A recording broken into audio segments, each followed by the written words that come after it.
అలనాటి రామచంద్రుడు. So movie చాలా బాగుంది అండ్ డైరెక్షన్ అయితే అదిరిపోయింది. So we loved it. Romance, action అన్నీ ఉన్నాయి మూవీలో అండ్ హీరో హీరోయిన్ కూడా చాలా బాగా చేశారు. And please do come and watch అలనాటి.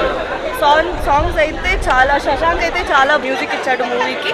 గూస్ బంప్స్ వస్తుంది అనమాట క్లైమాక్స్ వరకు. So please do come and watch అలనాటి.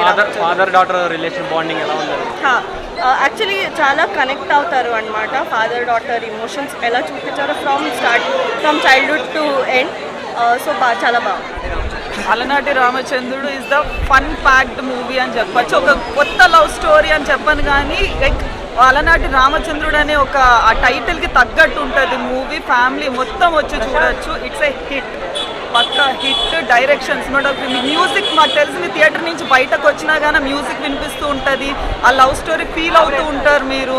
ఆ డైరెక్షన్ ఎలా అంటే ప్రతి ఒక్కటి మీకు ఇలా కంటికి ఇట్లా చూపించాడు. That fun packed movie.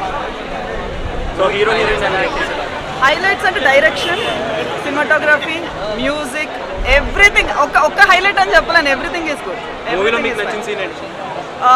నాకు మూవీలో బాగా నచ్చిన సీన్ అంటే అన్నీ బాగున్నాయి, ఒకటి చెప్పాలని లేదు అసలు. బేసిక్గా ఎవ్రీథింగ్ ఇస్ గుడ్. యాక్చువల్లీ పక్కా కనెక్ట్ అవుతారు. అందుకే చెప్పాను నేను, మీరు మొత్తం చూస్తే కానీ తెలుస్తుంది మూవీ. లైక్ చూడండి, ఇట్స్ కొత్త మూవీ అని కాకుండా ఒక ఎక్స్పీరియన్స్డ్ మూవీ లాగా ఉంటుంది. He he's done a fantastic comedy timing కానీ అది కానీ it's very nice. Dance fights లేవు. It's a very movie where it's an entertainer, family entertainer type. And songs చాలా బాగున్నాయి.